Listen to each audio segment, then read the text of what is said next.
తెలంగాణ రాష్ట్ర వ్యాప్తంగా గత కొన్ని రోజులుగా మోస్తారు నుంచి అక్కడక్కడ భారీ వర్షాలను కూడా చూస్తున్నాము. నిన్న రాత్రి కూడా తెలంగాణ రాష్ట్ర వ్యాప్తంగా పలు జిల్లాలలో మనకి వర్షాలు కురిశాయి.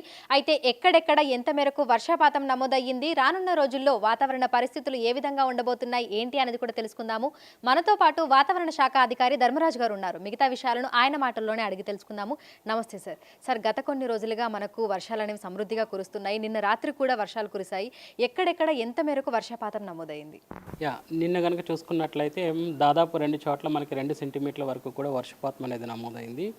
కొన్ని జిల్లాల్లో తేలికపాటి వర్షాలు కూడా నమోదైనాయి. ముఖ్యంగా చూసుకున్నట్లయితే బయ్యవరం, మహబూబాబాద్లో మనకి 2 సెంటీమీటర్లు, అలాగే మహేశ్వరంలో మన రంగారెడ్డి జిల్లాలో 2 సెంటీమీటర్ల వరకు కూడా వర్షపాతం అనేది నమోదైంది. ఇక హైదరాబాద్తో పాటు పరిసర ప్రాంతాలలో ఈ రోజు నుంచి రానున్న 4 రోజుల పాటు వాతావరణ పరిస్థితులు ఏ విధంగా ఉండే అవకాశం ఉంది అంటారు? ప్రస్తుతం కనుక చూసుకున్నట్లయితే రానున్న 4 రోజులు కూడా తేలికపాటి వర్షాలు అనేవి నమోదయ్యే అవకాశం అయితే కనిపిస్తుంది. ఎక్కడ కూడా భారీ వర్షాలకి నమోదయ్యే అవకాశం అయితే ప్రస్తుతం లేదు. తెలంగాణ రాష్ట్ర వ్యాప్తంగా చూసుకుంటే ఏ జిల్లాలలో మనకు అత్యధికంగా వర్షపాతం నమోదయ్యే అవకాశాలు ఉన్నాయంటారు? ప్రస్తుతం పరిస్థితి ఏ విధంగా ఉంది? ఏ రకమైనటువంటి అలర్ట్స్ని జారీ చేస్తున్నారు? ప్రస్తుతం కనుక చూసుకున్నట్లయితే హెచ్చరికలు అనేవి భారీ వర్ష సూచనలు అనేవి కనిపించడం లేదు. రాష్ట్రం అంతటా కూడా మనం చూసుకున్నట్లయితే తేలికపాటి వర్షాలు అనేవి నమోదయ్యే అవకాశం అయితే కనిపిస్తుంది. ముఖ్యంగా చూసుకున్నట్లయితే మనకి డే 1కి మనకి ఈ రోజు కనుక చూసుకున్నట్లయితే రాష్ట్రం అంతటా కూడా తేలికపాటి వర్షం అనేది కురిసే అవకాశం అయితే కనిపిస్తుంది. అలాగే రేపు కూడా ఉత్తర తెలంగాణ జిల్లాలు, అలాగే మధ్యస్థ తెలంగాణ జిల్లాలకి కూడా తేలికపాటి వర్షం అనేది నమోదవుతుంది. ఈ తేలికపాటి వర్షాలతో పాటు ఈదురుగాలుల ప్రభావం కూడా రాష్ట్రం మీద ఉండే అవకాశం అయితే స్పష్టంగా కనిపిస్తుంది. ప్రస్తుతం చూసుకుంటే నైరుతి రుతుపవనాల కదలికలు అనేవి ఏ విధంగా ఉన్నాయి? ప్రస్తుతం కనుక చూసుకున్నట్లయితే ఒక విధంగా చెప్పాలి అంటే నైరుతి ఋతుపవనాలు అనేవి పురోగతి చెంది ఉత్తరం వైపు కదిలే అవకాశం అయితే కనిపిస్తుంది. సో ప్రస్తుతం అయితే వాతావరణ పరిస్థితులన్నీ కూడా అనుకూలంగా ఉండడం వల్ల ఉత్తరం వైపు కదిలే అవకాశం అయితే స్పష్టంగా కనిపిస్తుంది. అయితే మనకు భారీ వర్షాలు, సమృద్ధిగా వర్షాలు ఎప్పుడు కురుస్తాయి అని చెప్పుకోవచ్చు? ఈ రాగల వారం రోజుల్లో పరిస్థితి ఏ విధంగా ఉండే అవకాశం ఉంది అంటారు? ప్రస్తుతం కనుక చూసుకున్నట్లయితే రానున్న 4-5 రోజులు కూడా అక్కడక్కడ తేలికపాటి వర్షాలు ఉండే అవకాశం అయితే కనిపిస్తుంది.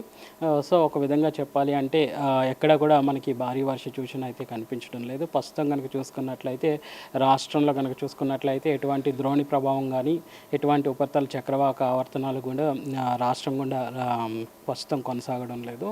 సో ఎప్పుడైతే ద్రోణులు కానీ ఉపరితల చక్రవాకాలు కానీ ఫామ్ అవుతాయో అప్పుడు మాత్రం మనకి తేలికపాటి నుంచి మోస్తారు, తర్వాత మోస్తారు నుంచి భారీ వర్షాలు కూడా నమోదయ్యే అవకాశం అయితే కనిపిస్తుంది. అయితే గరిష్ట ఉష్ణోగ్రతల విషయానికి వస్తే ఎండల తీవ్రత ఏ విధంగా ఉండబోతుంది? ప్రస్తుతం ఎన్ని డిగ్రీల వరకు గరిష్ట ఉష్ణోగ్రతలు అనేవి నమోదవుతున్నాయి?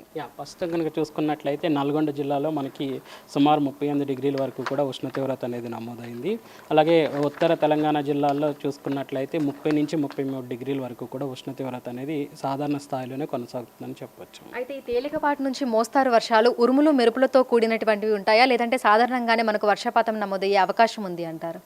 రానున్న 4 రోజులు కూడా ఇటు తేలికపాటి వర్షంతో పాటు ఉరుములు మెరుపులతో అలాగే ఈదురుగాలుల ప్రభావం గంటకు 30 నుంచి 40 కిలోమీటర్ల మేర గాలి తీవ్రత కూడా ఉండే అవకాశం అయితే స్పష్టంగా కనిపిస్తుంది. Thank you sir.